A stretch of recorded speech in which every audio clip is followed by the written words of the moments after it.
Thanks for speaking with Central Coast Newspapers again, Rik Hart.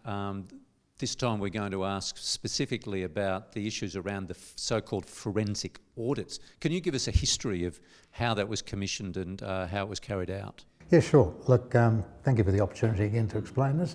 Look, the Council, prior to Dick and my arrival on the 26th of October, they requested that an audit be done of the organisation's financial areas of particularly restricted and unrestricted reserves and the cash flows that are associated with that. They were also highly concerned about whether there'd been any fraud or impropriety, if you like, occurring during that process, and that had had any contribution towards the losses that had occurred. In doing so, the Council was particularly concerned to make sure that there was no obligation to report under Section 11 to the ICAC Act, which is just about reporting a suspicion. You don't have to have evidence or proof, you just have to report a suspicion to the ICAC. And what was the outcome of that? The outcome of just to fully explain it, so the Council then contracted a law firm, a legal firm, which is Clayton Utz, which is one of New South Wales' largest firms, to actually carry out that investigation in terms of whether or not there was any need to inform ICAC about anything under the Section 11 requirements. And they also contracted them to get a report on a financial basis on a sample of was the Council following the appropriate processes as laid down under the Act in order to account for the restricted reserves. So that was what they asked KPMG to do. So Clayton Utz contracted them to do that work. So the outcome of that was that Clayton Utz concluded that there was no evidence to suggest there'd been any fraud or corruption in that. Now, the Administrator and I quite separately came to that same conclusion, and as I've talked about previously, the causes for this were very simple, as I've explained previously. When it came down to the actual, what they call the forensic audit, it was agreed that they would look at one waste reserve at the beginning. So that's one of the restricted reserves. There is 4 restricted reserves. There's Section 94, or I think it's now called Section 711. There's waste, and then there's water and there's sewer. So those are the 4 restricted reserve areas. So they chose one of those, which is the domestic waste reserve, which is the one that's where everybody's household refuge is collected and all that sort of thing. So under the Act, when you have a charge, such as a water charge or a sewer charge or a waste charge, you must account for the money separately, and that money that's collected can only be spent on that activity. So that's why it's called a restricted reserve, because waste, when you collect the waste charge through the rates notice, it can only be spent on waste activities. So these are core activities. That's the core. It's a core activity of the Council, and it's the most integrated into the overall accounts, if you like.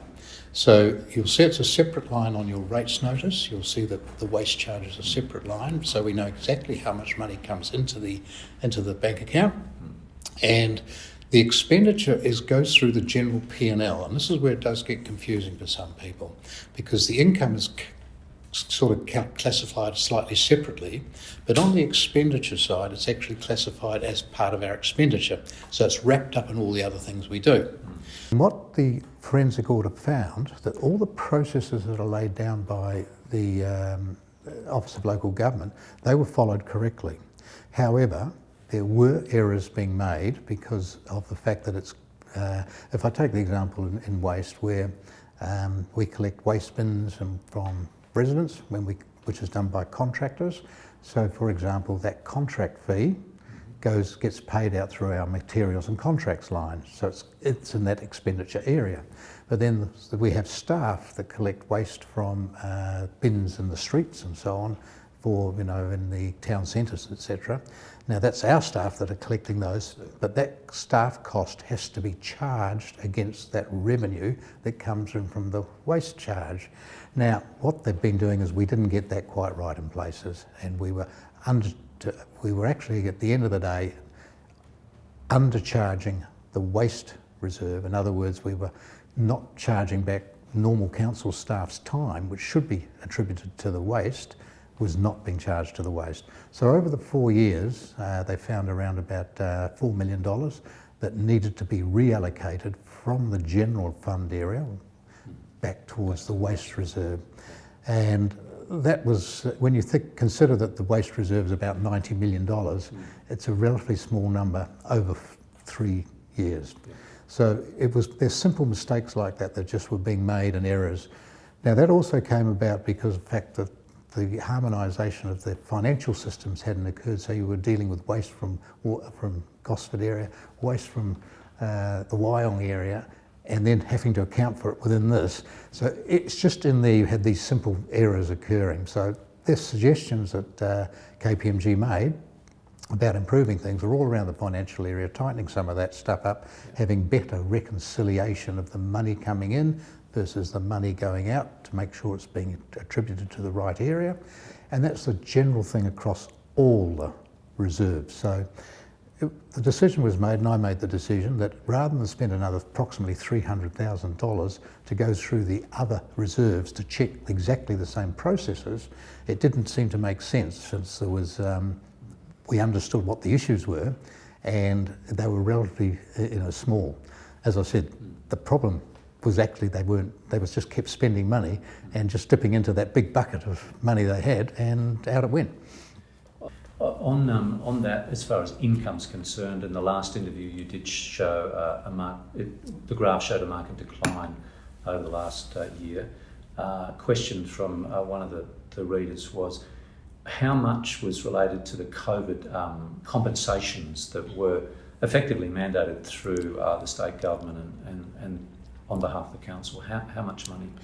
Well, it's a slightly difficult one to add, because to answer actually, but what the state sort of asked or suggested, they didn't direct us, but they suggested to councils, you might want to help some of the people out there by delaying charges or not charging people for certain things, and that's what the council took into consideration at the time. And the councillors, I think we were quite reasonable in thinking about trying to help out the community, but the total amount roughly that we think we lost in terms of revenue was around $10 million in total. And that money came because when people wanted to hire a community hall or do things, we'd say, well, okay, have it for free. Or use a sports field, have it for free, we'd say, rather than put our normal charge. I'm just trying to be nice and helpful. But when you added all that up, it came to a reasonable sum of money, and that was around the $10 million from what I understand. So again, I come back to the question, when you were giving money away like that and you were spending all the extra money on capital and you were losing money in 3 successive years, again, it just comes back to that simple error of not understanding what money was in the bank account and what they were allowed to spend and what they weren't allowed to spend. Just overspending. And the last news or the discussion this week was around the change of legislation to allow this harmonisation period of rates to be stretched out over another series of years. So presumably the council or the new CEO will go in and recalculate that. It's an opportunity to do that, once that legislation is finalised. It does give an opportunity to do that. But as the administrator has pointed out, if we delay that, we actually keep delaying the amount of subsidy that the Wyong people are giving to the Gosford community. And so, I would suspect that most Wyong residents would be very unhappy about that. So I think we've chosen to actually proceed on the 1 year change period rather than doing the 4. And that's simply because half the community approximately been grossly subsidising the other half of the community for the last 4 years. All right. Well, thanks for speaking with Central Coast Newspapers. Thank you.